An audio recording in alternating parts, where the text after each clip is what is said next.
అద్వైత ఆత్మ విజ్ఞానాన్ని మనకు ఉపదేశం చేస్తూ ఉన్న గురువులందరికీ నమస్కారం చేసుకుని మన వ్యాస మహర్షి మనకిచ్చిన భారతం చదువుకుంటూ దాన్ని విచారణ చేస్తూ వెళ్తూ ఉన్నాము. పోయిన వారము సభాపర్వ పూర్తి చేసుకున్నాము. అయితే 1-2 వారాలుగా ఈ సభాపర్వ గురించి నన్ను కొన్ని ప్రశ్నలు అడుగుతూ వచ్చారు. ఒక 3-4 క్వెషన్స్ ఉన్నట్టున్నాయి. కాక నేనింకొక కొన్ని క్వెషన్స్ చూసుకున్నాను. మొత్తం కలిపి ఒక 15-20 ప్రశ్నల వరకు సమాధానం విచారణ చేస్తూ వెళ్దాము. మన వ్యాసుల వారు ఇక్కడ ఏమి చెప్పారు? ఎందుకు? ఇక్కడ తర్వాత ప్రాక్షిప్తాలుగా ఏమేమి ఉన్నాయి? ఎందుకు? ఉన్నవేవి? లేనివేవి అని ఎందుకు అని కూడా విచారణ చేస్తూ వెళ్దాము. సరే, ఇంతకీ ప్రశ్నలేమి అంటే, ఇది నిజంగానే జరిగిందా? ఇక్కడ సరే, మన ఆది పర్వ తర్వాత వచ్చే పర్వాల తర్వాత చూద్దాం గాని, ఈ సభా పర్వలో ఈ జూదము మొత్తము నిజంగా జరిగిందా అని ఒక అనుమానము. నేనిట్లా సభా పర్వ ఆపగానే ఆ జూదము ఆ ఘట్టం పూర్తి కాగానే నన్ను వెంటనే ఈ క్వెషన్ అడిగారు. ఇదంతా నిజంగానే జరిగిందా? నువ్వు ఒక్క మాట ఆలోచించి చెప్పు అని అడిగారు. జరిగిందా అంటే ఆహా! జరిగింది. దాన్నసలు యాక్చువల్‌గా ఇతిహాసం అని పిలుస్తారు. దాని పేరు ఇతిహాసం. ఇతిహాసం ఇది ఇట్లా ఉన్నది అని అర్థం. ఇది ఇట్లా ఉన్నది నిజమే గాని, బయట ప్రపంచంలో గాదు. ఇది జరిగింది, జరుగుతూనే ఉన్నది. అవును, నిజము. కానీ ప్రపంచంలో భౌతికంగా గాదు. ఇది ఆది భౌతికమైన విషయం గాదు. వ్యాసుల వారు చెప్తున్నది. ఆది భౌతికమైన విషయం ఉన్నది అంటే, ఆది దైవికం గూడా యాక్టివేట్ గావాల్సి ఉంటుంది. అది గూడా లేదిక్కడ. ఆది భౌతికము, ఆది దైవికం గాదు. వ్యాసుల వారు చెప్తుంది. ఇక్కడ చెప్పింది ఆధ్యాత్మికము. మనలో ఇది జరుగుతూనే ఉంటుంది. మనలో ఇది జరిగింది గాబట్టే వచ్చి ఈ జన్మల్లో కూరుకున్నాము. జరుగుతూ ఉన్నది కాబట్టే ఇందులో నుంచి బయటపడడానికి ప్రయత్నం చేస్తున్నాము. ఎందుకు అంటే, ఇక్కడ మన ధర్మరాజు ధృతరాష్ట్రుడు పిలిపించాడనొచ్చి, శకుని నేనాడతాను, అక్షాలు నేను వేస్తాను, పాచికలు నేను వేస్తాను అని అంటూ ఉంటే, పందెము నేను గాస్తాను అని దుర్యోధనుడు బయలుదేరితే, వీళ్ళందరితో కలిసి మన ధర్మరాజు ఆడి ఓడాడు. అంటే ఏమి? మనం చెప్పుకుంటూ వస్తున్నాం కొద్ది వారాలుగా. అహంకారము, అజ్ఞానానికి, అసూయకు లొంగిపోయింది అని చెప్పుకుంటూ ఉన్నాము. కాబట్టి అవును, అట్లానే జరిగింది. అహంకారం, అహంకర్తాభావము ఎప్పుడైతే బాగా ఉద్ధతికి వచ్చిందో, ఇంకా అప్పుడు అందులో అజ్ఞానం ఉన్నది, ఇంకా జ్ఞానము లేదు అంటే జారిపోవడం ఉంటుంది కాబట్టే ఓడిపోవడం ఉంటుంది. దేనితో ఓడించాడు శకుని అంటే అక్షాలతో. అక్షాలను ఉక్తుబా అంటే విసిరి అని అర్థం. అక్షాలను విసిరి, ఏదో విత్తనాలు విసిరినట్టు. అట్లా చల్లుకోవడం అని అర్థం. వెదజల్లుకోవడం అని అర్థం చెల్లాచెదరుగా. అక్షములంటే ఇంద్రియాలు. ఇంద్రియాలన్నీ అటు ఇటు అటు ఇటు చెల్లాచెదరైపోతాయి. అసూయ ఒకవేళ లోభితనంతో కూడి అజ్ఞానంతో అది పైకి లేచిందంటే వెంటనే ఇంద్రియాలు ముందు ప్రపంచంలో పడిపోతాయి. అక్కడ ఇక్కడ ఎన్నో వస్తువుల్లో.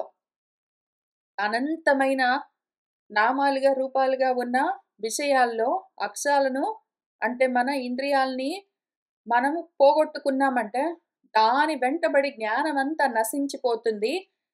అందుకని వాడు మొత్తం పోగొట్టుకుంటాడు. ఆత్మగా ఉన్నంత వరకు అంతా వాడే అయి ఉన్నవాడు. అనాత్మల్లో పడేసరికి మొత్తం అంతా పోగొట్టుకుంటాడు. ఇంక దానికి గ్యాప్ ఉండదు. చాలా వేగంగా జరుగుతుంది. కాబట్టి జరిగిందా అంటే జరిగింది కాబట్టే ఇక్కడొచ్చి కూర్చొని ఈ రూపాలతో మళ్ళీ ఇంక ఇందులో నుంచి బయటపడడం కోసమే ఇవన్నీ వింటూ ఉన్నాము. ఇందులో జరక్కపోయిందని అనుమానించడానికి ఏమీ లేదు. జరిగింది. అయితే కానీ ఆది భౌతికంగా నిజంగా బయట ఫిజికల్‌గా ప్రపంచంలో ఎక్కడో ఏంటో గాదు. ఎప్పుడో జరిగింది ఏంటో గాదు. ఎప్పుడెప్పుడైతే ద్వాపరం అంటే ద్వంద్వాలతో కూడి ఉన్నది ఉన్నదో, అదిగో ఇంక అప్పుడప్పుడల్లా ద్వైతమొచ్చింది అంటే మాత్రం అజ్ఞానంతో పైకి లేచి ఇంక జరగవలసినవన్నీ జరుగుతూనే ఉంటాయి. అనుమానమే లేదసలు. పైగా అపరము. ద్వా ద్వంద్వము ఫస్ట్. అది పైగా అపరము. అపరం అజ్ఞానం. ప్రకృతితో కూడి ఉన్నది. ఇంకేం జరుగుతుంది? ఇంకిట్లానే జరుగుతుంది. ఆట ఆడడం, ఓడిపోవడం. పందాలు పెట్టుకోవడం. తనని తానే పణంగా పెట్టుకోవడం, పోగొట్టుకోవడం. తనని తానే పణంగా పెట్టుకోవడం, పోగొట్టుకోవడం జరుగుతుంది. కాబట్టి అవును జరిగింది. ఇది ఇతిహాసం.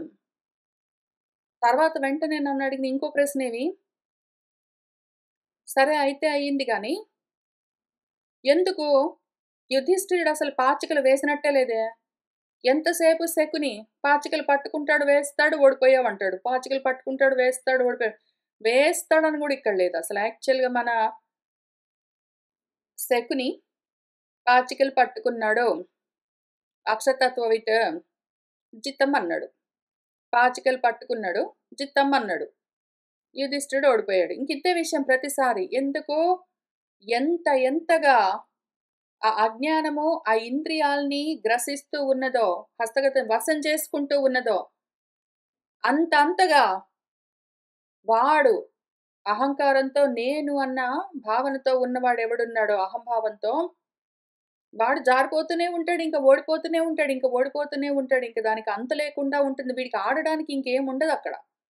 ఆ అక్షములు ఎప్పుడైతే, ఆ ఇంద్రియాలు ఎప్పుడైతే అజ్ఞానం చేతిలోకి వెళ్ళిపోయాయో, ఇంక ఒక్కొక్కటి పోగొట్టుకుంటూ వాడు మొత్తం అన్నీ పోగొట్టుకుంటాడు. ఇంకేది మిగలదు వాడికి. కాబట్టి వాడికి ఆడడానికి అవకాశం ఇక్కడ మళ్ళీ ఇదెక్కడైనా ఆది భౌతికమైన ఆటన. మామూలుగా పాచికలు ఎవరైనా బయట ఆడుతున్నారంటే ఎవరో ఇద్దరు అపోనెంట్స్ ఉంటారు. అటొకడు, ఇటొకడు కూర్చుంటాడు. వీడు పాచికలు వేస్తాడు, పావులు కదిలిస్తాడు. వాడు పాచికలు వేస్తాడు, పావులు కదిలిస్తాడు. అట్లా కొంచెం సేపు ఆట నడుస్తుంది. ఇంతకీ ఆ ఇద్దరిలో ఎవడో ఒకడు గెలవడం గాని, ఓడడం గాని జరుగుతుంది. ఇటువంటివన్నీ ఏమి బయట ప్రపంచంలో జరిగే ఆది భౌతికమైన విషయాలు. ఇక్కడ ఆది భౌతికం చెప్తే ఏదో కథ. మన వ్యాసుల వారు ఇదంతా రాయవలసొచ్చేది. కానీ ఇక్కడ ఆధ్యాత్మికము అక్కడ ఇంత ఛాన్స్ లేదు.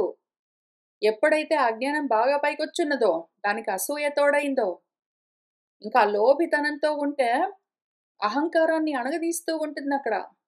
అందులో ఉన్న జ్ఞానం మొత్తం నశిస్తూ ఉన్న కొద్దీ ఇంద్రియాలు మొత్తం అజ్ఞానానికి లొంగిపోయి ఉంటే ఇంకేమీ లేదు. అక్షాల్ని పట్టుకోవడం, పిండడం.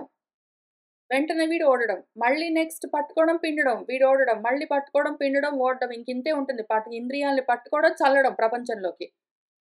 ఆ అక్షాలను పట్టుకోవడం, ప్రపంచంలో విదిలించడం, ఇంకా అవన్నీ పోయి ఎక్కడో విషయాలను పట్టుకొని తిరుగుతుంటే వీడు ఓడిపోతుంటాడు. జారిపోతూనే ఉంటాడు. దీనికి బయట ప్రపంచంలో చూసే ఆటకి సంబంధాన్ని మనం వెతుకుదాము, కోరిలేషన్ ఒకటి చూద్దామంటే పనిచేయదు. ఎందుకంటే వ్యాసుల వారిక్కడ చెప్తున్నది ఆధ్యాత్మికము. ఆది భౌతికం గాదు.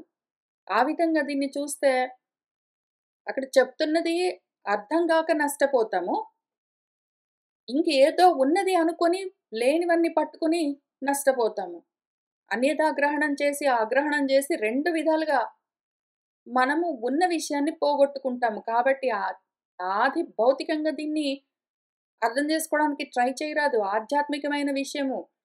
ఎప్పుడైతే నీ ఇంద్రియాలు అజ్ఞానానికి తగులుకున్నాయంటే అవి పోయి ప్రపంచంలోని పదార్థాల్ని పట్టుకుంటాయి. ఇంక దాంతో నువ్వు ఓడిపోతూ ఉంటావు. నువ్వు జారిపోతూ ఉంటావు. ఓడిపోవడం అంటే ఏంటి? పరాభవం అంటే ఏమి? పరము అభవం లేకుండా పోతుంది. ఆ పరం అన్నదేదున్నదో నీ స్వరూపము అది అభవం లేకుండా పోతుంది. అది పరాభవం. పోతూ ఉంటావు, ఓడిపోతూ ఉంటావు. నిన్ను నువ్వే పందెం బెట్టుకుని పణంగా ఓడిపోతూ ఉంటావు అని చెప్తూ ఉన్నారు. కాబట్టి బయట జరగదిది. ఎందుకాయన పాపం ఈయన గూడా ఓసారి పాచికలు వెయ్యాలి గదా! కనీసం శాంపుల్‌కైనా ఓసారి గెలవాలి గదా! అంటే ఈయన వదిలిపెట్టుకున్నాడు ఇంద్రియాల మీద పగ్గము వదిలిపెట్టుకున్నాడీయన. ఇంద్రియాల మీద కంట్రోల్ పోయింది గాబట్టే అజ్ఞానానికి దొరికిపోయాయి ఇంద్రియాలు. వాటిని పట్టుకుని మన అజ్ఞానం ప్రపంచంలోకి పారుతూ ఉన్న సమయంలో ఇంక ఏముంటుంది? ఈయనకేముండదు చేయడానికక్కడ. నేను జారిపోతూ ఉండడమే తప్ప, నిలబడ్డానికి అవకాశం ఉండదు. ఈయన ఒక్కసారి కూడా ఎందుకు గెలవలేదంటే గెలవడు మరి. ఓడిపోవడం మొదలైంది అంటే ఒక్కసారి ఇంద్రియాల్ని చేజార్చుకున్నావంటే, అవి అజ్ఞానానికి దొరికిపోయాయంటే, నువ్వు ఓడిపోవడమే ఉంటుంది. ఇంక నీకు గెలవడం అన్నది ఉండదు. కష్టము. ఆపుకోలేవు. ఒక్కసారి డౌన్‌వర్డ్ స్పైరల్ స్టార్ట్ అయ్యింది అంటే ఉత్, అగ్రం రెండూ లేదు. ఉత్ అంటే పైకి, అగ్రం అంటే ముందుకు. ఆన్‌వర్డ్, అప్‌వర్డ్ లేదంటే బ్యాక్‌వర్డ్, డౌన్‌వర్డ్ జారిపోవడమే ఉంటుంది. ఆపుకోవడం కష్టము. అది చూపించడం కోసమే వ్యాసుల వారు ఇట్లా చాలా సింపుల్‌గా స్ట్రెయిట్ ఫార్వర్డ్‌గా టక టక టక టక టక టక వాడు ఎన్ని మెట్ల పైనుంచి జారిపోతాడని చూపిస్తూ వచ్చారు. దీన్ని మళ్ళీ కథగా బయటేదో మనం ఆడుకునే ఆటగా చూస్తే పని చెయ్యదు. లోపల నేను ఈ విధంగా జారిపోయానని మన గురించి మనం తెలుసుకోవాలి అని ప్రధానం అక్కడ. వ్యాసుల వారిది మనకు చెప్పడానికి. కాబట్టి ఆ ప్రశ్నకి అది జవాబు. తర్వాత సరే అయితే గాని ఇంకొక క్వెషన్ ఏంటంటే, మన ధర్మరాజు పణంగా బానే పెట్టాడు గానీ, అవన్నీ ఈయన సంపాదించుకోలేదు గదా! వాళ్ళ తమ్ముళ్ళు వాళ్ళు వీళ్ళు సంపాదించినవన్నీ తీసుకొనొచ్చి, ఆయన ఎట్లా పణంగా బెడతాడు? పందెంగన్ని గాస్తాడు? వాళ్ళెందుకు ఏమనలేదు? వాళ్ళెందుకు మాట్లాడరు మరి? అని నన్ను ప్రశ్నలు వేశారు. మళ్ళీ ఇంతే విషయము. ఇక్కడేమైనా ఆది భౌతికమైన విషయాలు అన్నా, తమ్ముళ్ళెవరో నిజంగా ఫిజికల్‌గా ప్రపంచంలో ఉన్నారు. వాళ్ళేంటో సంపాదించుకున్నారు. అయితే వాళ్ళన్న వీళ్ళందరివి గూడా పందెంగా పెడతానంటే వాళ్ళ తమ్ముళ్ళెందుకు ఊరుకుంటారు? నిజంగా బయట ప్రపంచంలో ఎందుకు ఊరుకుంటారు? నిజంగా జరగలేదక్కడ. నిజంగా జరుగుతూ ఉన్న ఆది భౌతికమైన ఏంటో విషయం అని ఎక్స్‌పెక్ట్ చేస్తే విషయం అర్థం గాదు. ఇక్కడ మన ధర్మరాజు అహంకారం, మన భీముడు బుద్ధి, అర్జునుడు మనసు, నకుల సహదేవులు 2 రకాలైన ఇంద్రియాలు. ఇప్పుడు కర్మేంద్రియ, జ్ఞానేంద్రియ, బుద్ధి, మనస్సులన్నీ గూడా అహంకారం చేతిలో ఉంటాయి. ఎట్లా? మళ్ళీ మనము మన భాగవతంలో చూస్తూ వచ్చాము. ఎప్పుడైతే ఈ అహంకారం ఉన్నదో అది 3 విధాలుగా 3 గుణాలను బెట్టుకుని ప్రకృతితో ప్రవర్తిస్తుంటుంది అని చెప్తూ వచ్చారు. కాబట్టి అహంకారం ఏ గుణంతో కూడి ఉంటే ఆ తత్వం పైకొస్తుంది. అహంకారం ఒకవేళ సత్వంతో కూడి ఉంటే మనసుగా పని చేస్తుంది. అహంకారం ఒకవేళ రజోగుణంతో ఉన్నది అంటే బుద్ధిగా పనిచేస్తుంది. ఒకవేళ అహంకారం తమోగుణంగా ఉన్నది అంటే ఇంద్రియాలుగా ఇంకేంటోగా ఇక్కడ చెప్తూ వచ్చారు. తైజసాని అయితే బుద్ధి, ఆ తర్వాత తామసం అయితే రకరకాల తన్మాత్రలుగా పంచభూతాల యొక్క వికారాలైన తత్వాలుగా ఉంటాయి అని చెప్తూ వచ్చారు. ఇవన్నీ గూడా అహంకారం వశంలో ఉంటాయి. అహంకారము మొత్తం అన్నీ పోగొట్టుకోవచ్చు. అన్నీ సంపాదించుకోవచ్చు. అన్నీ దానివి. ఎందుకు అంటే ఆ మహత్తత్వం వికారం చెందితే అహంకారంగా సంభవిస్తుంది అని సంభవాత్ అని చెప్తూ వచ్చారు. ఇప్పుడు అందుకని ఒకవేళ మన బుద్ధైనా సరే, మనసైనా సరే, ఇంద్రియాలైనా సరే ఏమైనా సంపాదించాయి అంటే అహంకారం కోసమే. అది కర్త. అహంకారం కర్త. మన బుద్ధి గాని, మనసు గాని, ఇంద్రియాలైనా సరే ఏమైనా తీసుకొచ్చి ఇచ్చాయి అంటే అది భోక్త. అహంకారం అనుభవిస్తుంటుంది. అహంకారం నేను కర్తను అంటుంది. అదే అనుభవిస్తూ ఉంటుంది. కర్తృత్వం, భోక్తృత్వం ఈ 2 దాని యొక్క లక్షణాలు. ఇప్పుడు దీన్ని తీసుకొని వెళ్లి మనము నిజంగా భౌతికంగా ప్రపంచంలో ఎవరో ధర్మరాజుని ఒకాయన పలాని కాలంలో ఏదో యుగంలో ఉన్నాడు అంటే ఇది అర్థం కాదు. అందుకని క్వెషనొస్తుంది. వాళ్ళెందుకు ఏమనలేదంటే అనడానికి ఏమున్నదక్కడ? అనడానికి ఏమీ లేదు. కర్త అయినా, భోక్త అయినా అహంకారమే. మిగిలినవన్నీ ఇంద్రియాలన్నీ తీసుకొనొచ్చి ఇచ్చినా, చప్పుడు చేయకుండా కూర్చున్నా అహంకారం కోసమే. కాబట్టి అహంకారం చేస్తూ ఉంటే ఇవి చూస్తూ ఉంటాయి. ఎప్పుడైతే అహంకారం పైకొచ్చున్నదో, అది చేస్తున్నదాన్ని మిగిలినవి చూస్తూ ఉంటాయి. ఇంకంతవరకే. ఆ అహంకారం సహస్ర శిరస్సులతో ఉంటుందది. సంకర్షణం దానిష్టం అందులోంచి తీస్తుంటుంది. అందులో పెడుతుంటుందది. కాబట్టి మిగిలినవేవి చప్పుడు చేయడానికి గూడా లేవు. సరే అంతవరకొచ్చిన తర్వాత ఇంకొక ప్రశ్న. అయితే ఆయన ముందు ఓడిపోయిన తర్వాత ఇంక మరి ద్రౌపదిని ఎట్లా పందెంగా పెడతాడు అంటే, మళ్ళీ ఇంతే. ప్రపంచంలో ఒకవేళ నువ్వు రూల్స్, చట్టాలవన్నీ బెట్టుకొని చూసావంటే ఇది అర్థం గాదు. ఆధ్యాత్మికంగా చూడు దీన్ని. ఎప్పుడైతే అహంకారం కూడా అణిగిపోయిందో, అప్పుడు దానికి సంబంధించిన ఏ ఉపాధిని పెట్టుకొని ఆ అహంకారం ప్రవర్తిస్తుంటుందో, ఆ ఉపాధి అప్పుడు అణిగి ఉంటుంది. కాబట్టి ఇక్కడ చెప్తున్నదేమి, ద్రౌపది అంటే మళ్ళీ ఒక స్త్రీ, ధర్మరాజు అంటే ఒక పురుషుడు. ఎవరు ప్రపంచంలో స్త్రీ, పురుషులని చెప్పుకుంటాం గదా! లింగ భేదాలతో. ఆ రకంగా ఉన్నవాళ్ళంటే ఇది మళ్ళీ అర్థం గాదు. ద్రౌపదిని ఎవరని చెప్పారు మన వ్యాసుల వారు? ద్రౌపది చిదగ్నికుండ సంభూత అని చెప్పారు. చిదగ్నికుండం నుంచి ఆమె సంభవించింది అని. చిదగ్నికుండం నుంచి సంభవించేదెవరు? ప్రకృతి. దీన్ని ప్రధానమని కూడా పిలుస్తారు. మన పురంజనోపాఖ్యానంలో దాన్ని ప్రమద అని పిలిచారు. ఇంకేంటో కండు మహర్షి అని కథలో దాన్ని ప్రమ్లోచ అని పిలుస్తారు.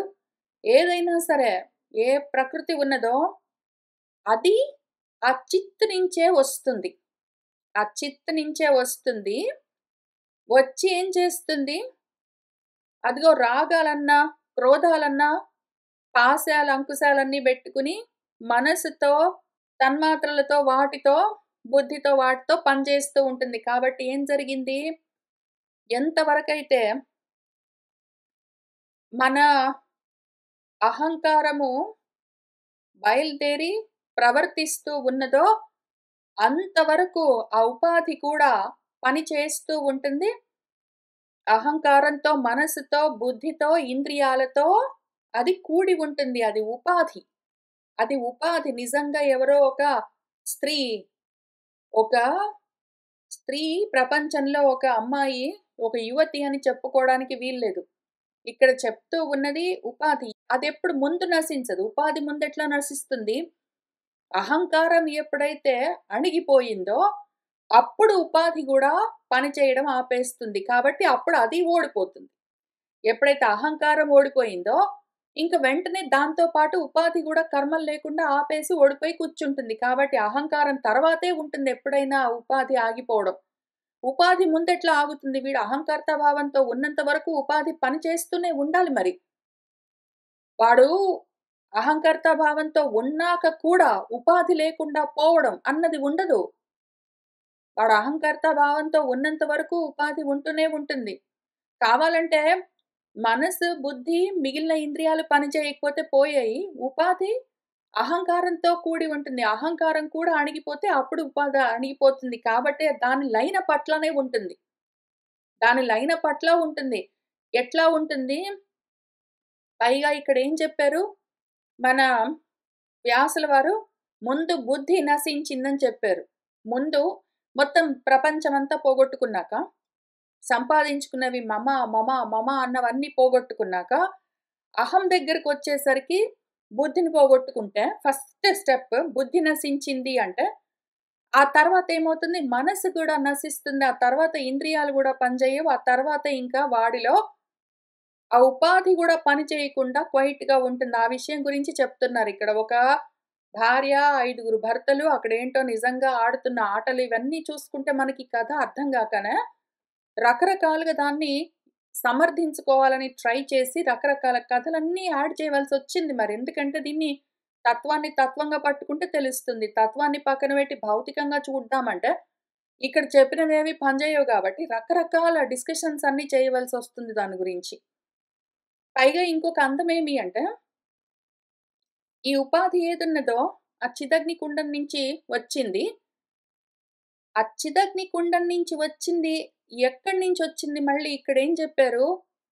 త్రిగుణాలతో కూడి ఉన్నది ప్రకృతి. అహంకారంతో కూడి ఉంటుంది. ఈ ప్రకృతికే మళ్ళీ 3 గుణాలుంటాయి. ఒక్కొక్క గుణంతో అహంకారం ఒక్కొక్క విధంగా ప్రవర్తిస్తుంటుంది. కాబట్టి ఆ ప్రకృతి కూడి ఉండేదెవరితో? కలిసి పనిచేసేదెవరితో? అహంకారం, మనస్సు, బుద్ధి, కర్మేంద్రియాలు, జ్ఞానేంద్రియాలతో. కాబట్టి అహంకారం మన ధర్మరాజు, బుద్ధి భీముడు, మనసు అర్జునుడు, మన కర్మేంద్రియ, జ్ఞానేంద్రియాలు నకుల సహదేవులు వాళ్ళతో పాటే ఉంటుంది మన ఉపాధి. కానీ అదే సమయంలో చిత్తాన్ని పెళ్లి చేసుకున్నది, దాంతో కూడి ఉన్నదని ఎందుకు చెప్పరు? ఎందుకంటే చిత్తానికి ఆ సంబంధం లేదు. ఉపాధికి దాటి ఉన్న స్థితి ఇది. ఉపాధిని దాటి ఉన్న స్థితి గాబట్టి చిత్తం ఎప్పుడైనా స్వచ్ఛం, అవికారం, శాంతం గాబట్టి, దానికి కుదరదు. దానితో సత్వం, శాంతం, స్వచ్ఛం అయి ఉన్నది వాసుదేవము, చిత్తము. దానికి ఉపాధి లేదు. అది ఉపాధితో కూడి కర్మలు చెయ్యడం లేదు. కాబట్టే ద్రౌపది అని మనకిక్కడ చూపిస్తున్నది ఏ లక్షణం ఉన్నదో చిదగ్నికుండం నుంచి. అందుకని చిత్ అగ్నికుండం నుంచి వచ్చిందది. చిత్ అగ్నికుండం నుంచి వచ్చిన ఈ ద్రౌపది అని చెప్తూ ఉన్నది వాసుదేవం అని చెప్తూ ఉన్న ఈ చిత్తము 2. చిత్తన్న అగ్నికుండం నుంచి వచ్చిన ద్రౌపది, చిత్తమై ఉన్న వాసుదేవము, ఆ 2 సోదరులు అని చెప్తారు. మన వాసుదేవుల వారు చిత్తము కృష్ణుడు, మన ద్రౌపది ఉపాధి కృష్ణ అని చెప్తారు. ఈయన కృష్ణుడు, ఆమె కృష్ణ అని చెప్తారు. ఎందుకంటే ఆ 2 అభేదం. నా యొక్క పరా ప్రకృతి అని చెప్తారు. నా పరా ప్రకృతి ఇట్లా ఉంటుంది అని చెప్తూ వస్తారు. కాబట్టి ఏం జరిగింది ఇప్పుడు? మన కృష్ణకి సోదరి అని చెప్తారు. అంటే 2 ఒక్కటే ప్రకృతి. ఆ చిత్తం యొక్క అది మళ్ళీ వీటితో చిత్తంతో కలిసి కర్మలు చేయడం ఉండదు. కర్మలు ఆ తక్కువ నుంచి దానికన్నా కింది స్థాయి అహంకారం నుంచే కర్మలు మొదలవుతాయి. అందుకని పైన ఆ రెండింటికి సంబంధం లేదు. ఆ విధమైన పరస్పరమైన సంబంధం లేదు. ఒకదాన్ని పెట్టుకుని ఒకటి కర్మలు చేయడం లాంటివి. కిందనే ఉంటుంది. కింద ఉంటే గూడా ఎంతవరకు అహంకారం ప్రవర్తిస్తుంటుందో అంతవరకు ఉపాధి ఉంటూ ఉంటుంది. ఎప్పుడు అహంకారం సద్దుమణుగుతుందో అప్పుడు ఉపాధి సద్దుమణుగుతుంది. కాబట్టి ముందు అహంకారం మన ధర్మరాజు ఆగిపోతే, ఓడిపోతే తర్వాత ఉపాధి వెంటనే ద్రౌపది వెంటనే ఓడిపోవలసి ఉంటుంది. అంత వేగంగా జరుగుతుందక్కడ. దాన్ని మధ్యలో గ్యాప్‌లో ఆపి అటు ఇటు చేద్దాము. ఫస్ట్ ఆఫ్ ఆల్ మా సొమ్మంతా నువ్వెందుకు పణంగా పెడుతున్నావు అని వీళ్ళెందుకు అడగలేదు. తర్వాత మళ్ళీ పోతే పోయేయిలే గాని మమ్మల్నెందుకు పెడుతున్నావు పణంగా అని అడగలేదు. పైగా పోనీ అయిన తర్వాత ద్రౌపదినైనా పణంగా పెట్టి ఆమెను కూడా ఓడిపోయినాక ఈయన ఓడిపోవచ్చు కదా! అంటే అట్లా జరగదు మళ్ళీ. ఉపాధి ముందెట్లా పోతుంది? అహంకారం ఇంకా ప్రవర్తిస్తూ ఉండగా. సరే ఇవన్నీ అయ్యాక నన్ను మీరెవరూ అడగలేదు. నేను గూడా కొన్ని ప్రశ్నలు నన్నే వేసుకొని నేనే జవాబులతో విచారణ చేయడానికి వచ్చి కూర్చున్నాను కాబట్టి ఇంకో ప్రశ్న నేను వేస్తాను మీరు ఆలోచించండి. ఎట్లైనా నేనే చెప్తానిప్పుడు. ద్రౌపది ఒక్కదాన్నే ఇక్కడ పణంగా పెట్టారని చూపించారు వ్యాసుల వారు. మన ధర్మరాజు వీళ్ళందరికీ మళ్ళీ వేరే వేరే భార్యలు కూడా ఉన్నారని చెప్పారు గదా! మన యుధిష్ఠిరుడికి, మన భీముడికి వాళ్ళందరికీ వేరే వేరే భార్యలున్నారు, వేరే వేరే బిడ్డలున్నారు ఏంటేటో అని చూపించారు గదా! మరి వాళ్ళందరిని ఎందుకు పెట్టలేదు ఆయన పణంగా? పైగా వీళ్ళు అడవికి వెళ్ళిపోతూ ఉంటే మిగిలిన భార్యలందరిని తీసుకొని వెళ్ళొచ్చు కదా! ఓన్లీ ద్రౌపది ఎందుకు? మిగిలిన భార్యల్ని కూడా కలుపుకొని వెళ్ళాలి గదా! ఓడిపోతే అందరితోటి కలిసిపోవాలి. లేదా పణంగా పెడితే వాళ్ళని కూడా పెట్టాలి. ఓన్లీ ద్రౌపదికి మాత్రమే ఈ ఫెసిలిటీ ఎందుకు అంటే, అది ప్రధానం గాబట్టి. అది ప్రకృతి గాబట్టి దాన్నొదిలిపెట్టి, ఆ ఉపాధిని వదిలిపెట్టి మిగిలినవి బయలుదేరడం కుదరదు. అవకాశమే లేదు. ఉపాధి లేకుండా పోతే ఇవి ఉండవు. ఉపాధి లేకుండా పోతే ఇవి ఉండవు. కాబట్టి ఇవి ఉన్నంత వరకు ఉపాధి వాటితోటి తగులుకొని ఉండాల్సిందే. ఇవి అంటే ఈ అహంకారంతో కూడిన ఏ తత్వం ఉన్నదో అది ఊళ్ళో ఉంటే ఊళ్ళో, అడవిలో ఉంటే అడవిలో, ఎక్కడుంటే అక్కడ ఉపాధి ఉండాలి. ఎప్పుడైతే అహంకారం పూర్తిగా చిత్తంగా మారిపోయిందో అప్పుడు మన ఉపాధి కూడా శాంతించి అందులో లయమైపోతుందింక. ఇంకప్పుడుండదు. అంతవరకు వెళ్ళాలి. అంతవరకు మాత్రం ఈ అహంకారం ఎక్కడ తిరుగుతుంటే అక్కడ దానికి సంబంధించిన ఉపాధి దాంతో పాటు తగులుకొని తిరుగుతూ ఉండవలసిందే. అయితే మిగిలిన భార్యలందరూ ఏమయ్యారంటే ఉంటారు. ధర్మరాజు అంటేమి మన యుధిష్ఠిరుడు అంటే ధర్మరాజు అంటే మన అహంకారానికేమి కొన్ని లక్షణాలుంటాయి. మళ్ళీ ఇందులోనే చూపించారు. దీనికుండే లక్షణాలేమి? ఏదో కర్తృత్వం, కరణత్వం, కార్యత్వం లాంటి లక్షణాలేవో ఉంటాయి. శాంతం, ఘోరం, మూఢం ఇట్లాంటివన్నీ ఉంటాయి. ఇవన్నీ దాని లక్షణాలంటే వాటిని భార్యలుగా చూపిస్తారు. మన ధర్మరాజుకు భార్య అంటే ఇంకివి. మన అహంకారం యొక్క లక్షణాలు. మన అర్జునుడికి ఏవో భార్యలున్నాయి అంటే, అర్జునుడెవరు మళ్ళీ? ఎప్పుడైతే సత్వమన్న గుణంతో కూడి మన అహంకారం ఉన్నది అంటే, ఇంకా అప్పుడు ఒక విధంగా ప్రవర్తిస్తూ ఉంటుంది. దానికి కొన్ని లక్షణాలుంటాయి. సంకల్పము, వికల్పము లాంటి లక్షణాలుంటాయి. అట్లనే మన బుద్ధికి ఏదో బుద్ధి లక్షణాలు కొన్ని ఉంటాయి. స్మృతి, నిశ్చయము, విపర్యాసము, సంశయం లాంటివి బుద్ధి లక్షణాలుంటాయి. కాబట్టి బుద్ధికి ఇదిగో ఈ భార్యలు, అదిగో మన మనసుకి సంకల్ప వికల్పాలన్న భార్యలు, అదిగో మన అహంకారానికి పలాని భార్యలు, అదిగో మన ఇంద్రియాలకి పలానా శక్తులుంటాయి కాబట్టి, ఆ పలానా భార్యలు చూసే శక్తి, వినే శక్తి, కదిలే శక్తి, పట్టుకునే శక్తి, వదిలే శక్తి ఇట్లాంటివి. ఈ శక్తులన్నీ ఎక్కడికెళ్తాయి? ఎక్కడికెళ్ళవు. ఈ ఉపాధి నడిపిస్తూ ఉంటుంది. ఈ ఇంద్రియాల్ని, మిగిలిన వాటిని. వాటి యొక్క శక్తులు వాటితో పాటే ఉంటాయి. వాటిని స్పెసిఫిక్‌గా మళ్ళీ చెప్పవలసిన పని లేదు. మళ్ళీ స్పెసిఫిక్‌గా చెప్పవలసిన పని లేదు మనకు కథలో. ఇక్కడ చెప్తారు గదా! ఇక్కడ ఆల్రెడీ చెప్పారు గదా! ఇక్కడేం జెప్పారు మనకి, కన్నున్నదనుకో కంటికి చూసే శక్తి ఒకటుంటుంది. ద్యోతనం లాంటివుంటాయి. రూపాన్ని చూస్తూ ఉంటుంది. ఏదో పలానిది నీళ్లున్నాయనుకో దానికి తడపడం లాంటి పనులుంటాయి. ఇట్లాంటివన్నీ ఉంటాయి. ఏంటో చెవి ఉన్నదనుకో శబ్దాన్ని పట్టుకుంటూ ఉంటుందది. దాని లక్షణం అట్లా ఉంటుందని ఇక్కడ అన్నీ చెప్తూ వచ్చారు గదా! ఈ లక్షణాలన్నీ ఆ ఇంద్రియాలతో పాటే ఉంటాయి. మళ్ళీ సెపరేట్‌గా ఏముండవక్కడ. కాబట్టి అవి వీళ్ళతో పాటే వచ్చాయా ఇక్కడికి? అంటే మన ధర్మరాజు మిగిలిన వాళ్ళ భార్యలు కూడా ద్రౌపదితో పాటు ఇక్కడికి ఆడుకోవడానికి వచ్చారా? వాళ్ళని ఎందుకు ఈయన పణంగా పెట్టలేదు? తర్వాత అడవికి వెళ్తుంటే వీళ్ళందరూ వెళ్లారా? వదిలిపెట్టి పోయారా?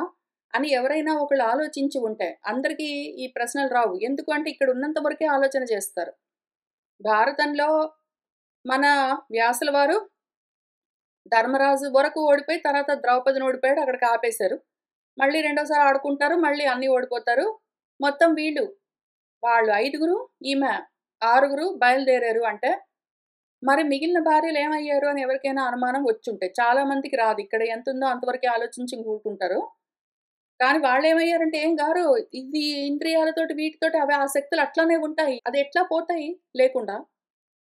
వాటిని స్పెషల్‌గా మరి సెపరేట్‌గా పణంగా పెట్టవలసిన అవసరం లేదు. నా స్వభావాన్ని నేను నా మానాన్ని పెడతాను కావాలంటే." పైగా ఇంకొకటి చాలా అందమైన విషయం ఏమంటే, ఈ కృష్ణ, ఆ కృష్ణ అని మాట్లాడుకుంటున్నాం గాబట్టి, మన ద్రౌపది కృష్ణ ఉపాధి అని చూసుకున్నాము. ఈ ఉపాధి అహంకారాదులతో కూడి ఉంటుంది కానీ, వచ్చిందెక్కడి నుంచి చిత్తం నుంచే కాబట్టి, దానికి సోదరి అని చూపిస్తారు. అయితే ఈ చిత్తానికి మళ్ళీ అంటే మన వాసుదేవానికి, మన గురువుగారికి మళ్ళీ ఒక 8 మంది భార్యలున్నారు సెపరేట్‌గా అని చూపిస్తారు. వాళ్ళెవరని కూడా చూసుకుందాము. ఎందుకు అంటే ఈ చిత్తానికి మనం ఆల్రెడీ ఇక్కడ ఉపాధి అది వేరుగా ఉన్నది. ఎందుకంటే దీని నుంచి వచ్చిందది అహంకారాదులతో ప్రవర్తిస్తూ ఉంటుందని చెప్పుకున్నాము.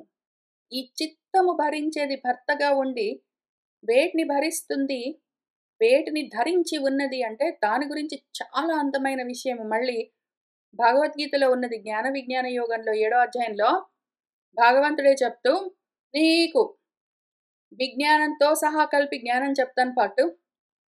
అట్లా తెలుసుకున్నావంటే ఇంక ఈ అనుమానాలన్నీ పోతాయి. నువ్వు ఇట్లా నీకు భారతం మొత్తం ఇంతవరకు చదివి మనము ఉద్యోగ పర్వ దాకా వచ్చిన తర్వాత ఇంక అప్పటికి గూడా మనకు భగవద్గీత అర్థం కాలేదంటే చాలా కష్టమవుతుంది.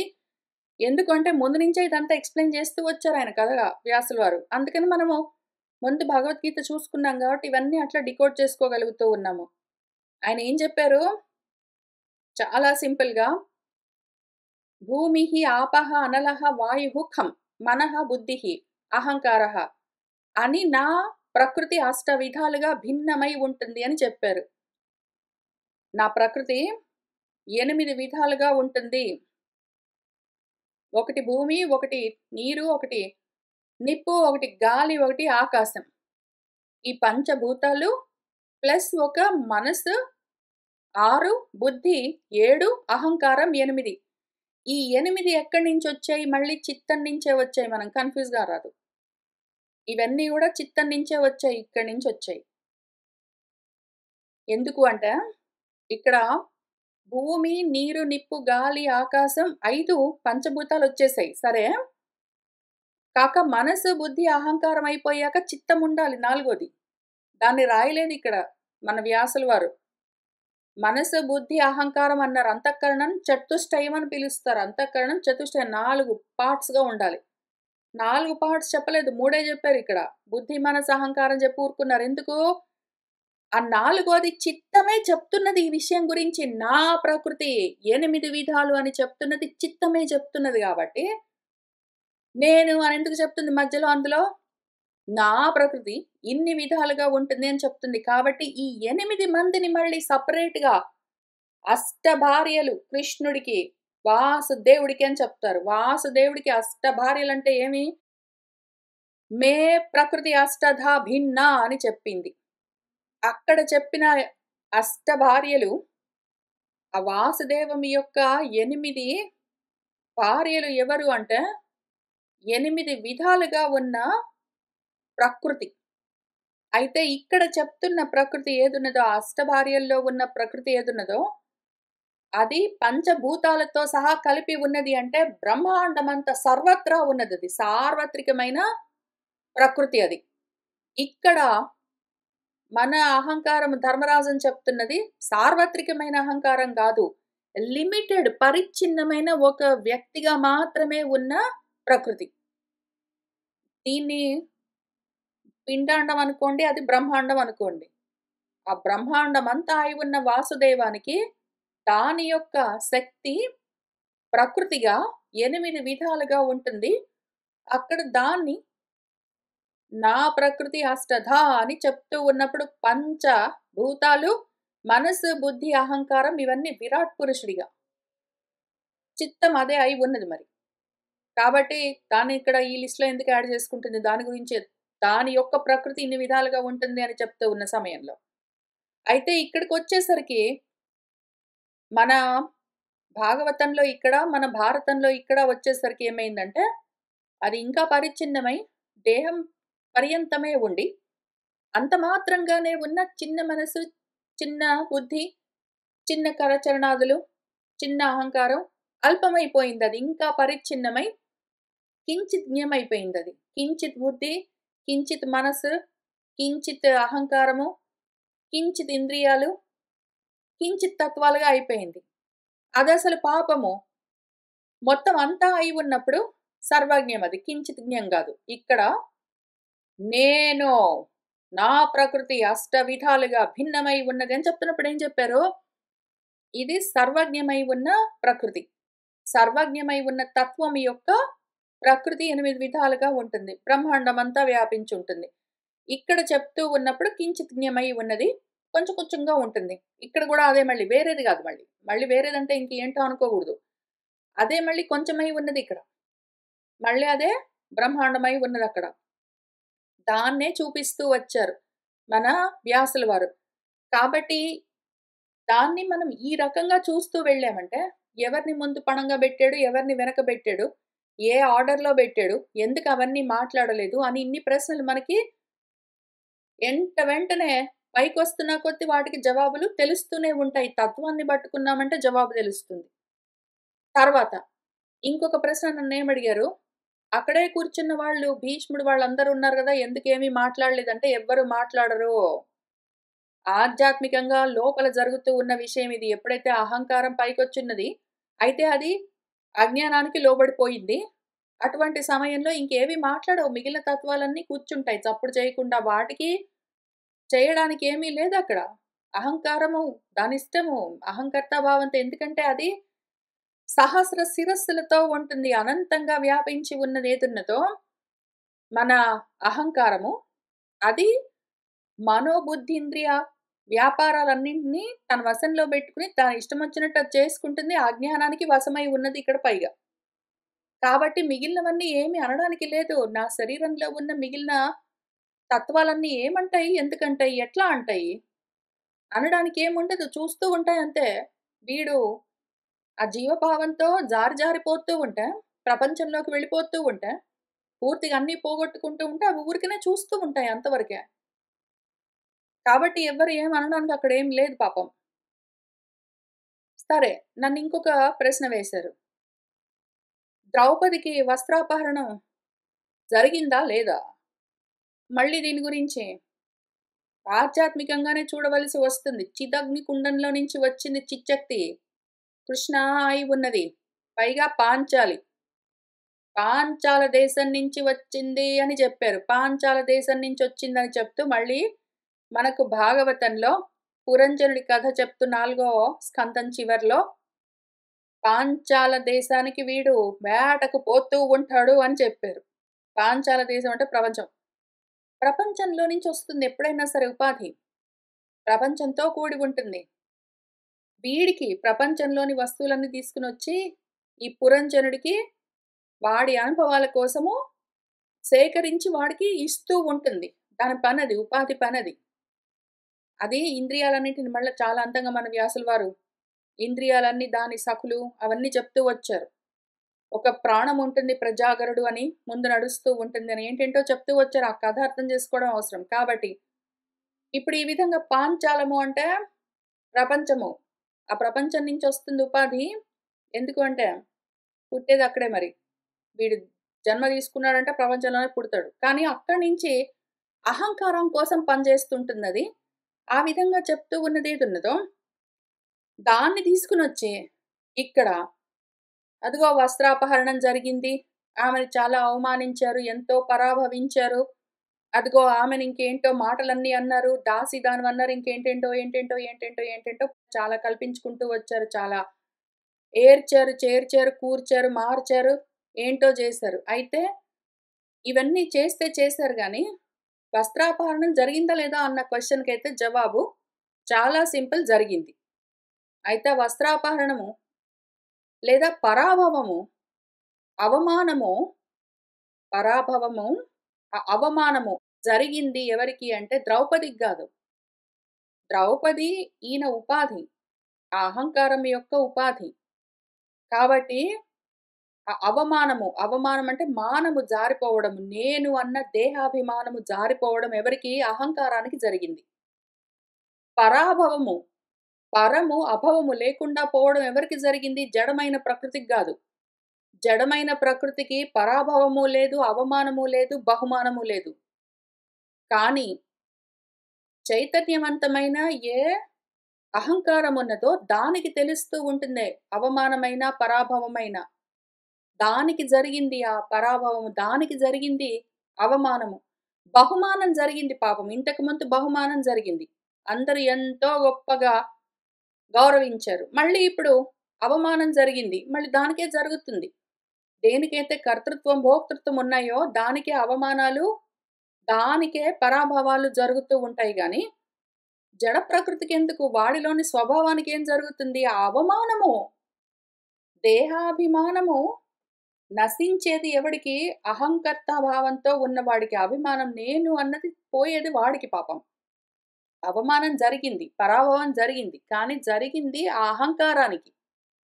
దాన్ని మళ్ళీ తీసుకొనొచ్చి ఎందుకు ఒక అమ్మాయి అని చూపించి ఆమెను సభలోకి ఈడ్చుకొనొచ్చి జుట్టు పట్టుకొని లాక్కొనొచ్చి ఆమె ఏకవస్త్రగా ఉంటే గూడా అవమానించి ఆమెని దాసి అని ఆమె వస్త్రాలు పట్టుకొని లాగి ఇంకేంటంటో ఇవన్నీ ఎందుకు ఉన్నాయి అక్కడ అంటే ఉంటాయి. రాసేవాళ్ళు అంతవరకే చూసారు అంటే అక్కడ జరుగుతున్నదేంటో అర్థం గాకపోయేసరికి దాన్ని ఏదో విధంగా సమర్థించాలి అన్న ఉద్దేశంతో ప్రయత్నం చేస్తే, అదిగో ఇట్లాంటి ప్రాక్షిప్తాలన్నీ ఉంటాయి. కానీ ఆశ్చర్యమేమంటే వాళ్ళు ఎన్నో పద్యాలు రాసుకున్నారు ప్రాక్షిప్తాలు. ఎన్ని రాసినా సరే దాన్ని సరిగ్గా సమర్థించలేకపోయారు. వాళ్ళు చాలా ఆర్గ్యుమెంట్స్ తీశారు. ఇక్కడే కాదు ఆమె ద్రౌపది పెళ్లి చేసుకున్న చోట గూడా చాలా ఆర్గ్యుమెంట్స్ పైకి తీసుకొచ్చారు. చాలా డిస్కస్ చేశారు. చాలా హడావిడి ఉంటది. చాలా హడావిడి అంతా ఉంటుంది. చాలా మంది లేస్తారు, మాట్లాడతారు, కూర్చుంటారు, ఏంటేంటో జేస్తారు. కానీ మాత్రం ఎక్కడ రిజల్యూషన్ ఉండదు. ఎందుకు అంటే, వాళ్ళు ఎన్ని మాట్లాడినా సరే వ్యాసుడు చెప్తుందేంటో పట్టుకోలేకపోయేసరికి, కథ మాత్రం మారదు. వీళ్ళు దాన్ని ఎన్ని విధాలుగా సమర్థించాలన్నా కుదరదు. ఇంక ఏంటేంటో, ఏంటేంటో, ఏంటేంటో డిస్కస్ చేస్తారు, ఇంక ఆపేస్తారు. డిస్కస్ చేస్తారు, ఆపేస్తారు. డిస్కస్ చేస్తారు, ఆపేస్తారు. రిజల్యూషన్ ఉండదు దానికి. ఇంక తర్వాత ముందుకు వెళ్ళేదేమీ లేదక్కడ. ఎవరైనా కొంచెమైనా సరే సాంస్క్రిట్ వచ్చిన వాళ్ళు ఏం జరిగిందో చూడాలని ఇంట్రెస్ట్ అనిపిస్తే వెళ్లి చదువుకోండి. మీకే తెలుస్తుంది. ఏంటో ఆమెని సభలోకి తీసుకొని రామని జెప్తారు. ఎవరో వెళ్తారు ప్రాతికామి అని. రామ్మా అంటాడు. ఇంకేదో డిస్కషన్స్, డైలాగ్స్, హడావిడి యాక్టివిటీస్ అన్నీ జరుగుతాయి. ఇంతకి ఆమె వస్తుంది, పరిగెత్తుకుంటూ వస్తుంది, ఏడుస్తుంటుంది, కింద పడుతుంది, లేస్తుంది, ఏంటో చేస్తుంది. అవన్నీ అయ్యాక మళ్ళీ అక్కర్లేకుండా కన్నీళ్ళేస్తాడు. దుశ్శాసనుడికి "నువ్వు తీసుకొని రా" అంటాడు. మళ్ళీ దుశ్శాసనుడు మళ్ళీ వాళ్ళ ఇంటికెళ్తాడు. మళ్ళీ ఆమె ఆల్రెడీ వచ్చేసింది కదా ఇక్కడికి.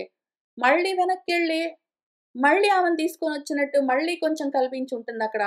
నా ఉద్దేశం ప్రకారము చాలా వెర్షన్స్ ఉన్నాయి గాబట్టి, అక్కడక్కడక్కడక్కడక్కడక్కడ వాళ్ళు వీళ్ళు రాసుకుంటూ, యాడ్ చేసుకుంటూ, కొంతమందికి కొన్ని సీన్స్ దొరికి, కొంతమందికి దొరక్క చాలా రకాలుగా ఫ్యాన్ ఫిక్షన్స్ అన్నీ రాసి, అన్ని రకాల ఫ్యాన్ ఫిక్షన్స్‌ని ఒక్క చోట కుప్పగా పోసేసరికి కనెక్షన్స్ కూడా లేకుండా పోయాయి.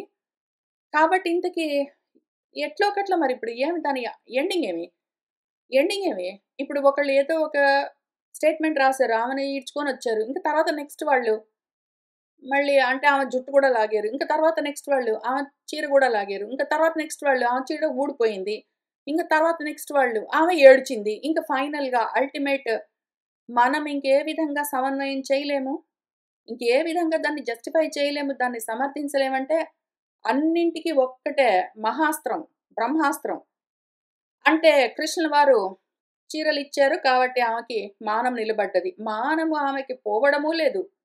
ఆమె మానము నిలబడ్డము లేదు. రెండూ జరగదు. జడ పదార్థం అది. ప్రకృతి అది.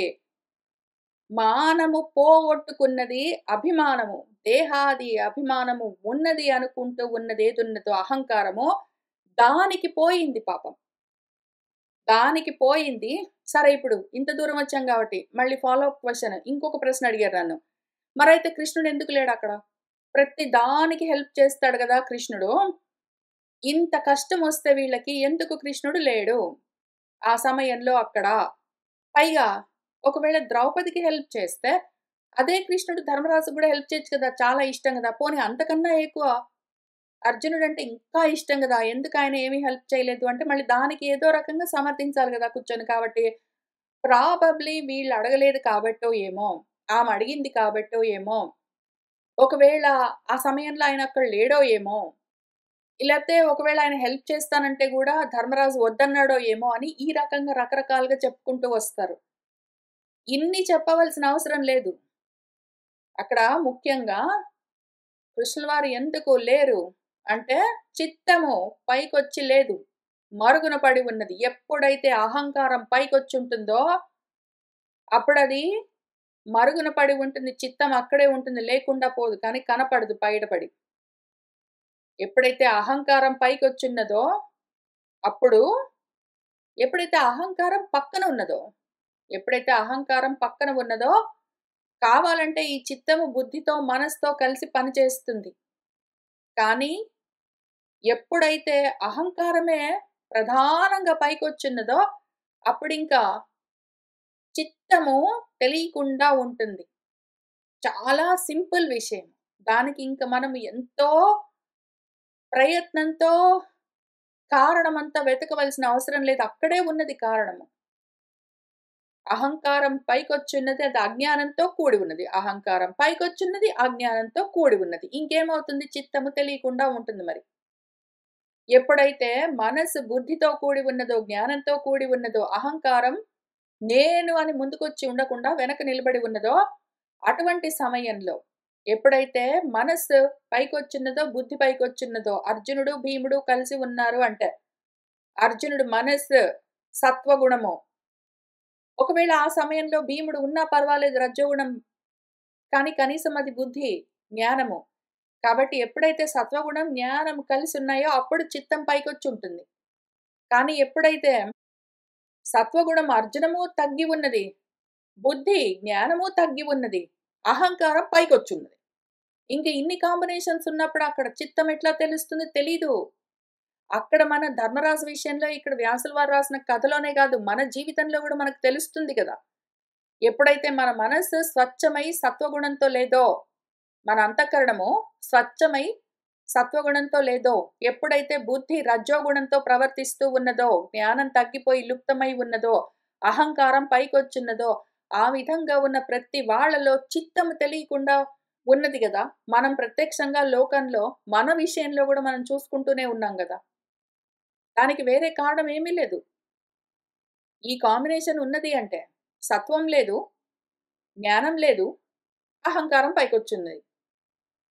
కాబట్టి అక్కడ చిత్తము తెలియకుండా ఉంటుంది. పెద్ద రహస్యం లేదక్కడ. అది యాక్చువల్‌గా మామూలు రహస్యం కాదు, ఉపనిషత్తు రహస్యం. అక్కడ రహస్యం లేదు. కానీ అంతటి రహస్యం ఉన్నదక్కడ. అక్కడసలు రహస్యం లేదు. చాలా ఓపెన్ సీక్రెట్. కానీ అంతటి రహస్యమైన విషయం బెట్టారక్కడ వ్యాసుల వారు. దాన్ని మనం పట్టుకోవాలంటే ఎంత ఆలోచన చేయాలి? ఎంత చిత్తము శుద్ధమై ఉండాలి మనకి. మన మనసు ఎంత స్వచ్ఛమై ఉండాలి. అంతఃకరణం ఎంత నిర్మలంగా ఉండాలి. బుద్ధి ఎంత పైకొచ్చుండాలి. అహంకారం ఎట్లా అణిగి ఉండాలి. అటువంటి స్థితిలో ఈ విషయం అర్థమైతుంది. తత్వార్థం తాత్వికంగా అప్పుడు యదార్థం అప్పుడు తెలుస్తుంది. అది మామూలు రహస్యం గాదు. వ్యాసుల వారక్కడ బెట్టింది. ఆయన పెట్టింది ఉపనిషత్ రహస్యం బెట్టారు పైగా. వ్యాసుల వారిక్కడ ఇతిహాసం అని జెప్పి పెట్టింది ఉపనిషత్ రహస్యం బెట్టారాయనక్కడ. అందుకే భారతాన్ని పంచమ వేదం అని పిలుస్తారు. దాని పేరే అది పంచమ వేదం అది. ఎందుకు అంటే వేదంలో ఉన్న విషయాన్ని, ఆ ఉపనిషత్ రహస్యాన్ని అంత క్లియర్‌గా కథలో బెట్టిచ్చారు. అది రహస్యం గాబట్టి అక్కడే ఉంటుంది. తెలుసుకుంటే తెలియబడుతుంటుంది. అది రహస్యం గాబట్టి అక్కడే ఉంటుంది. తెలుసుకోపోతే తెలియకుండా ఉంటుంది. అంత సులువు దాన్నర్థం చేసుకోవడము. ఇంతకి తర్వాత ఆ అవమానాలన్నీ ఏమున్నాయో, పరాభవాలు, ఆమె చీర బట్టుకొని లాగడాలు, మిగిలినవన్నీ ఏమున్నాయో, అవన్నీ గూడా నేను పక్కన బెట్టి, తత్వాన్ని మాత్రమే చెప్దాము అని నిర్ణయించుకున్న తర్వాత చాలా ఆలోచన చేశాను.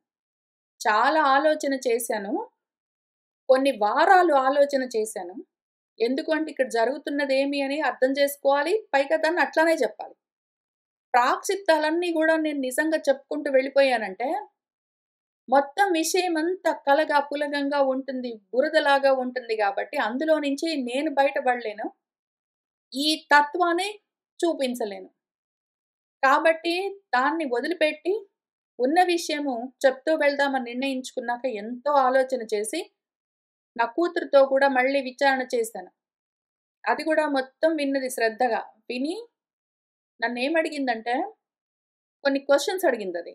ఎందుకు ఈ మొత్తము ఘట్టము వదిలిపెట్టేస్తున్నావు? దాని గురించి ఆలోచన చేసుకో అని నాకు హెల్ప్ చేస్తూ అది కొన్ని క్వెషన్స్ అడిగింది. అదేమడిగిందంటే, "ఈ మానభంగాలు ఇవన్నీ చెప్పడం నీకు కష్టం అనిపించి ఎందుకంటే ఎవరికైనా ఈ మాటలన్నీ చెప్పుకోవాలంటే కష్టంగా అనిపిస్తాయి. కిడ్నాప్స్, రేప్స్ అవన్నీ చెప్పుకోవాలంటే పైగా పద్యాలు చదివి ఎక్స్‌ప్లెయిన్ చేయాలంటే కష్టం గాబట్టి అందుకని వద్దనుకుంటున్నావా?" అని అడిగింది ఫస్ట్ క్వెషన్. కాదు. నిజంగా ఒక తల్లికి, నిజంగా ఒక అమ్మాయికి అంత కష్టం జరిగింది. అంత కష్టం జరిగింది. ఆమెకెంతో కష్టమొచ్చింది అంటే, దాని గురించి చెప్పడానికి నేనేమి వెనక్కి జంకను. నిజంగా చెప్తాను. అక్కడ ఉన్నది ఆ విషయం అంటే, అంతే చిత్తశుద్ధితోటి, అంతే శ్రద్ధగా అక్కడ ఏమి రాసుందో అది చెప్తాను నేను. కానీ ఒకటి ఇక్కడ ఉన్నది నిజంగా భౌతికంగా ఎక్కడో జరిగిన విషయం గాదు. ఆధ్యాత్మికము. రెండోది అక్కడ చెప్తూ ఉన్నది కాన్సెప్ట్ గురించి చెప్తూ ఉన్నారు. తత్వం గురించి చెప్తూ ఉన్నారు. నిజంగా ఒక అమ్మాయికి ఏంటో చేశారని గాదు.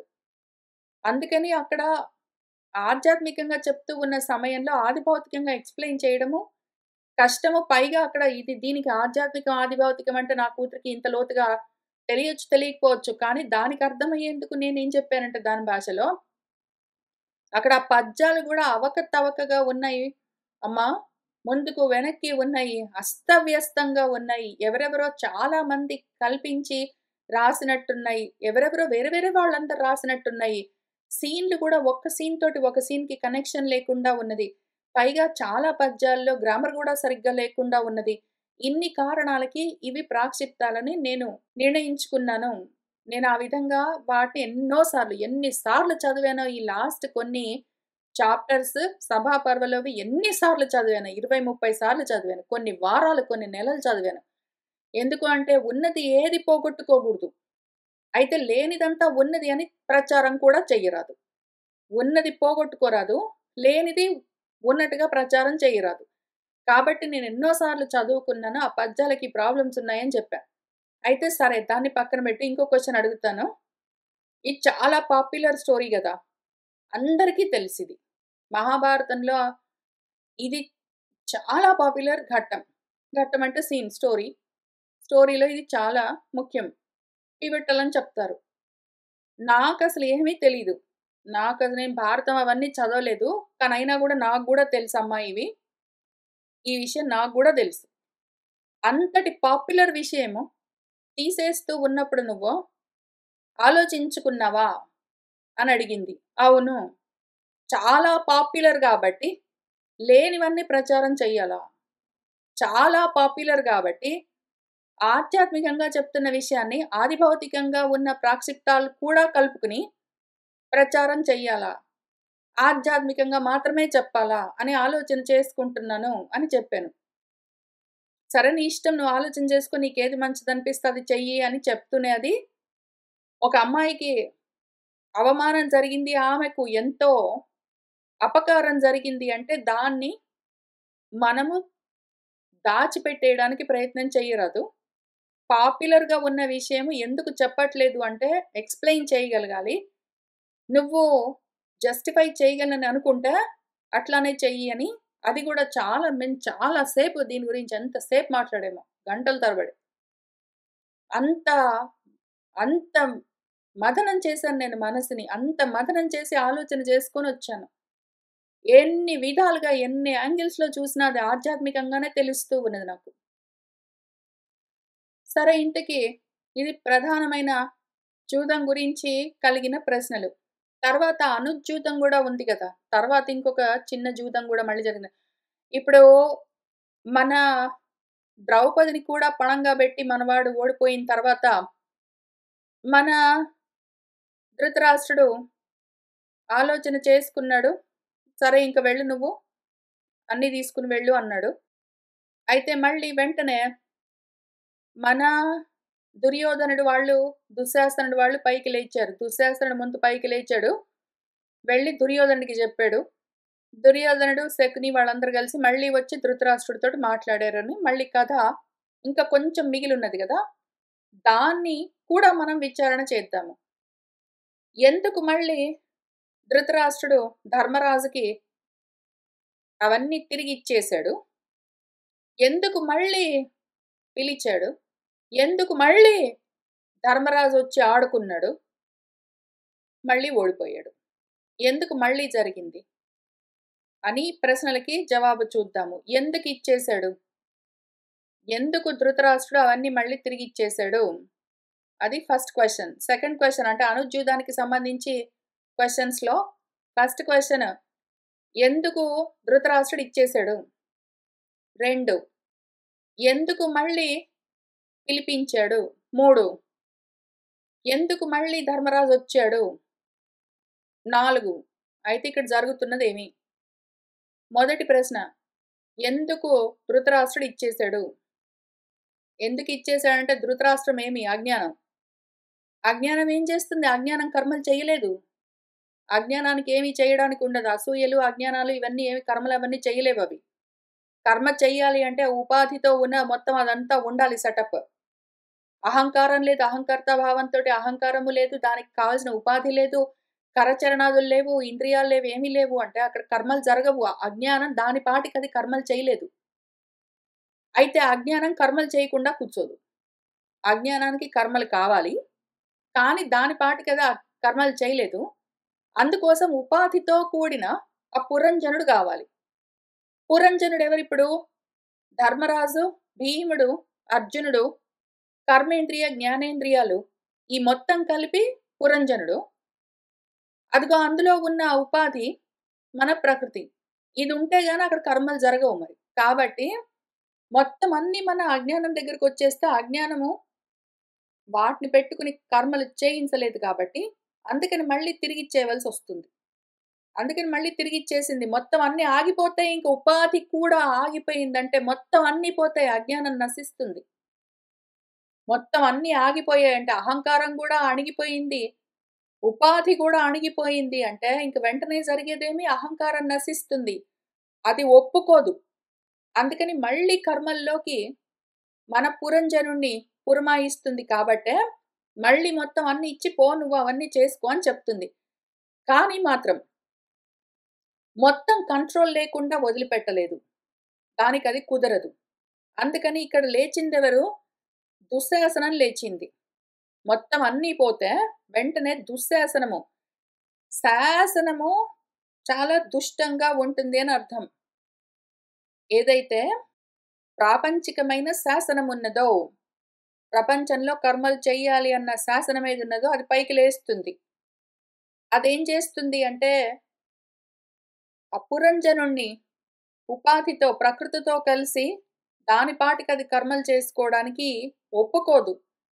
అందుకని అది వెళ్ళి అసూయతో కలిస్తే, అది వెళ్ళి మళ్ళీ అజ్ఞానంతో కలిస్తే, అప్పుడు మళ్ళీ అవి ఆ పురంజనుడిని వాటి వశంలో పెట్టుకోవడానికే ప్రయత్నం చేస్తాయి.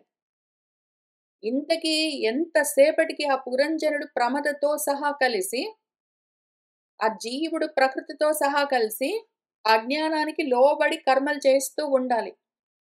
ఒకవేళ అజ్ఞానాన్ని దాటిపోతే అది అజ్ఞానము లేకుండా నశించిపోతుంది కాబట్టి అది ఒప్పుకోదు. అందుకనే మాటి మాటికి తన అధీనంలోకి తెచ్చుకోవడానికి ప్రయత్నం చేస్తూ ఉంటుంది. ఒకవేళ అజ్ఞానం దాని పాటికది ఒక మూలన ప్రవర్తిస్తూ ఉంటే గూడా, మొత్తం అంతా కావాలి అన్న అసూయ పైకొచ్చినప్పుడు, పురంజనుడు నా వశంలో ఉండాలి, నేను చెప్పినట్టు కర్మలు చెయ్యాలి అన్న ఉద్దేశంతోటే అది ప్రవర్తిస్తుంది. అందుకనే మళ్ళీ ఆడుకుందాం రమ్మని పిలిచింది. ముందు వదిలిపెట్టిందెందుకు అంటే, దాని పాటికది కర్మలు చెయ్యలేదు. అయితే దానికి కర్మలు గావాలి. అహంకారం లేకపోతే కర్మలు జరగవు. ఉపాధి లేకపోతే అవన్నీ లేకపోతే జరగదు గాబట్టి వదిలిపెట్టేసినా గూడా, మళ్ళీ దాని అధీనంలో ఉండాలి గాబట్టి మళ్ళీ పిలుస్తుంది. అది మొదటి ప్రశ్నకి ఎందుకిచ్చేశాడు? రెండో ప్రశ్న మళ్ళీ ఎందుకు పిలిచాడు అన్నదానికి జవాబు. మూడో ప్రశ్న మరైతే ఈయనెందుకొచ్చాడక్కడికి? వెళ్ళినవాడు వెళ్ళొచ్చు గదా! అవన్నీ తీసుకుని. ఈసారి గ్యారంటీగా ఓడిపోతానని తెలుసు గదా! మళ్ళీ ఎందుకొచ్చాడాయన వెనక్కి? అన్నీ తెలిసుండి కూడా. రమ్మని పిలిచినంత మాత్రాన వచ్చేయవలసిన అవసరం ఏముంది అంటే ప్రారబ్ధం అని రాశారు. మొదటిసారి గూడా ఆయన ప్రారబ్ధానికే వచ్చాడు ఆడుకోవడానికి. అప్పుడు గూడా ఇది నా ప్రారబ్ధం అని చెప్పే వచ్చాడు. రెండోసారి గూడా ఇది నా ప్రారబ్ధం అనే వచ్చాడాయన. మన యుధిష్ఠిరుడు ధాతుః నియోగాత్ ఇదంతా విధి రాత, ఇది నా ప్రారబ్ధం, ఇది నా కర్మ అనుకున్నాడు. దాన్ని బట్టి మంచో చెడో జరుగుతాయి అనుకుని అందుకోసం వచ్చాడాయన. ఇది నా ప్రారబ్ధం అనుకున్నాడు గాబట్టే కర్మ చెయ్యడం కోసమే. ఎందుకు అంటే ఈయన అహంకర్త భావం కాబట్టి. ఈయన అహంకర్త భావం గాబట్టి కర్మలు చేయవలసి ఉంటుంది. కర్మ ఉన్నది గాబట్టి మళ్ళీ రావలసి ఉంటుంది తప్పనిసరి. అయితే ఈసారి రెండోసారి అనుచ్యుతంలో తెలిసి వచ్చాడీయన. నేనెట్లానైనా ఓడిపోతాను అని తెలిసే వచ్చాడు. నేను ఓడిపోతాను అని ఓడిపోవడం కోసమే వచ్చాడు. మొదటిసారి తెలియక వచ్చినా గూడా, రెండోసారి తెలిసే వచ్చాడు. ఎందుకు? మొదటిసారి నేను తెలియక జారిపోయి వచ్చి ఈ జన్మలో తగులుకున్నా గూడా, అహంకారంతో ప్రవర్తిస్తూ చిత్తాన్ని పోగొట్టుకుని, జ్ఞానం లుప్తమయ్యి, కర్మలకి తగులుకుని, అజ్ఞానానికి వశుడినయ్యి ఉన్నా గూడా, మళ్ళీ ఇంకొకసారి ఎంతో కొంత ఏం జరుగుతున్నది అని అర్థమయిన తర్వాత మళ్ళీ వెళ్తాను. ఈసారి కర్మలు దేనికి చేస్తానో అన్నీ పోగొట్టుకోవడానికి చేస్తాను. ఈసారి చేసే కర్మలు తెలిసి అన్నీ వదిలేయడానికి చేస్తాను.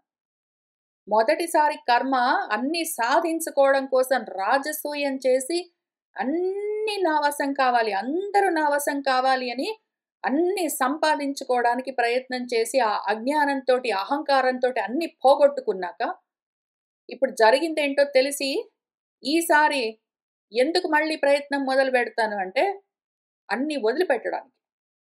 పోతాయని తెలుసు. ఈసారి మళ్ళీ కర్మలు చేస్తే అన్నీ నశిస్తాయని తెలుసు. అట్లా కావాలనే, ఎట్లా కావాలని? ఈశావాస్యం చెప్పినట్టు కావాలని. తేన త్యక్తేన ఈ జగత్ అనేదనుకుంటున్నావో, దాన్ని వదిలిపెడితే, ఆ కర్మలు చెయ్యాలన్న నీ స్వభావాన్ని, ద్వితీయాన్ని వదిలిపెడితే, అప్పుడు ఉన్నదంతా నువ్వే. నువ్వు ఆత్మను, నీ స్వరూపాన్ని నువ్వు భుంజీధాహ, నిన్ను నువ్వు అనుభవించగల ఆత్మానుభవం అప్పుడు కలుగుతుంది. పరాభవం నుంచి పరంభావము, ఆత్మానుభావం ఎప్పుడు కలుగుతుంది? అన్నీ వదిలిపెడితేనే అని తెలిసే వచ్చాడు రెండోసారి.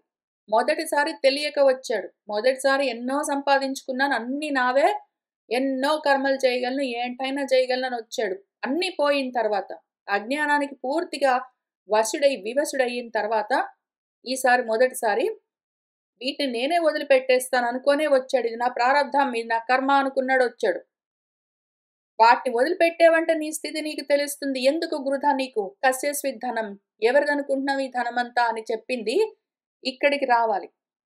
అందుకని అప్పుడేమవుతుంది, ఈ అనుజ్యూతంలో మళ్ళీ వచ్చి ఆయన మొత్తం అన్ని పోగొట్టుకున్నాడు కావాలనే.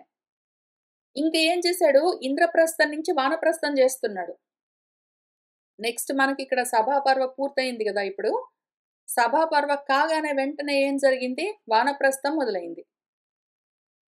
వానప్రస్థంలో ఆయన ఏం చేస్తాడు, అన్నీ వదిలిపెట్టుకోవడం కోసము, జ్ఞానాన్ని సాధించడం కోసము యాక్టివ్‌గా మొదటిసారి ప్రయత్నం మొదలు పెడతాడు. ఆయన ఇంద్రప్రస్థం నుంచి ఇంద్రియాలతో ఉండి, అక్కడ ఏవో సాధించాననుకుంటూ అహంకారంతో పైకొచ్చున్నవాడు, ఇప్పుడు ఆ అహంకారాన్ని ప్రపంచంలో సాధించడం గురించి కాకుండా, పరాన్ని సాధించడం గురించి వానప్రస్థం చేయడానికి బయలుదేరాడు. ఇక్కడికెళ్ళేసరికి ఏమవుతుంది, ఇప్పుడు ఇక్కడ మొత్తం సభాపర్వ చివర్లో పరాభవం అయిపోయింది కదా! అయితే అయింది. మొత్తం కిందికొచ్చేస్తే వచ్చేసాడు. ఇంకిక్కడి నుంచి పరంభావం కోసం ఆయన సాధన మొదలుపెట్టబోతూ ఉన్నాడు. తర్వాత ఏం చేస్తాడు, మొత్తం అరణ్య పర్వ అంతా జ్ఞానాన్ని సాధిస్తాడు. తర్వాత అక్కడ ఎగ్జామ్స్ కూడా పెట్టారు వ్యాసుల వారు. మన ఈ అహంకారానికి ఎంత జ్ఞానం కలిగింది ఏమి కదా అని. అదంతా అయిన తర్వాత మళ్ళీ వెనక్కొచ్చి ఏం చేస్తాడు ఆ సాధకుడు, ఇప్పుడు జ్ఞానంతో వైరాగ్యంతో వెనక్కొచ్చిన వాడు మొత్తం తత్వాలని నశింపచేసుకుంటాడు. లోపల అంతఃశత్రువులేవున్నాయో, అసూయ, రాగము, ద్వేషము, అజ్ఞానము మొదలైనవన్నీ ఏ ఏ అంతఃశత్రువులున్నాయో లోపితనం వాటన్నిటితో సహా, వాటన్నింటినీ గూడా ఒక్కొక్కటి పట్టుకోవడం, నిర్మూలిస్తూ వెళ్ళడం. ఆ విధంగా ఆయన మొత్తం లోపలున్న తత్వాలన్నీ, అసత్తత్వాలన్నింటినీ నిర్మూలించుకుంటూ పోయేసరికి, ఇంకా అప్పటికి ఆయనకి నెక్స్ట్ ప్రస్థానం. ఆయన ఇంద్రప్రస్థం నుంచి, వానప్రస్థం నుంచి, తర్వాత మహాప్రస్థానం, ఆత్మ ప్రస్థానం మొదలుపెడతాడు. ఇంకా అక్కడి నుంచి ఆయన తన స్థితిని చేరుకోవలసి ఉంటుంది. అక్కడికి వెళ్ళవలసి ఉంటుంది. కాబట్టి ఆయన మొత్తం కిందికొచ్చి అప్పుడు తెలుసుకుని, అయితే అయిందని మళ్ళీ వచ్చాడు మొత్తం. తానే ఈసారి తెలిసి వదిలిపెట్టేసుకు మొత్తం అన్ని వదులుకోవడానికి. వదులుకోవడానికి ఆయన తెలిసే వచ్చి మళ్ళీ కూర్చున్నాడు. ఎందుకొచ్చాడు మళ్ళీ ఆయన అంటే ఇందుకోసం. ఆయన మళ్ళీ ఎందుకొచ్చాడు, ఓడిపోతానని తెలుసు గదా! తెలిసి మళ్ళీ ఎందుకొచ్చాడు అంటే, కావాలనే తెలిసే వచ్చాడు. నా ప్రారబ్ధం అనుకోనొచ్చాడు. ప్రారబ్ధం ఇది నా కర్మ అనుకుంటాడు. ఇది నా కర్మ, ఇది నా ప్రారబ్ధం అనుకుంటాడాయన. ఎందుకట్లా అనుకుంటాడు అంటే, ఆయన అహంకారం గాబట్టి, అహంకర్తాభావం గాబట్టి, ఇది నా ప్రారబ్ధం, ఇది నా కర్మ అనుకుంటాడు. ఎందుకంటే, ఆ రకంగా అనుకోవడం ఆయన పద్ధతి. ఆ తత్వం యొక్క లక్షణం అది. అందుకని. ఎందుకొచ్చాడంటే, అందుకనొచ్చాడు. ఇక్కడ చెప్తూ ఉన్నదేమి అంటే, ఇదిగో ఇది. 4వ ప్రశ్నకి జవాబు. ఇక్కడ జరుగుతూ ఉన్నది ఆధ్యాత్మికమైన సంఘర్షణ. ఇంకా జ్ఞానాన్ని సాధిస్తేనే తప్ప, ఈ అజ్ఞానంతో పోరాడలేము. అందుకని జ్ఞాన సాధన కోసము వానప్రస్థానికి బయలుదేరుతూ ఉన్నాడు మన సాధకుడు. దాని గురించి ఇక్కడ మన వ్యాసుల వారు చెప్తూ వచ్చారు. నాకు జ్ఞాపకం ఉన్నంత, నేను ఆలోచించుకున్నంత, మీరడిగిన ప్రశ్నలకి, నాకు కలిగిన ప్రశ్నలకి, మనకు వస్తాయో ఏమో అనుకునే ప్రశ్నలన్నింటికి కూడా ఆధ్యాత్మికంగానే ఆలోచన చేసుకున్నాను. వాటిని ఇక్కడ వివరిస్తూ వచ్చాను. ఇంకా ఏమైనా ప్రశ్నలు మిగిలుంటే, మళ్ళీ ఇంకేమైనా మాట్లాడుకోవాల్సుంటే, మళ్ళీ మాట్లాడుకుందాం, మళ్ళీ విచారణ చేద్దాము. ఆధ్యాత్మికంగా ఇక్కడి నుంచే మనవాడు ముందుకెట్లా వెళ్తున్నాడు, ఏమి కథ అని చూస్తూ వెళ్దాము. దీంతో మన సభా పర్వ దాని విచారణ పూర్తి చేసుకున్నాము. వచ్చే వారం నుంచి అరణ్య పర్వ మొదలుపెట్టుకుందాము. కోరుకున్న వాళ్ళందరికీ అద్వైత ఆత్మ విజ్ఞానం కలగాలని ఆశిస్తూ ఉన్నాను. శుభం భవతు.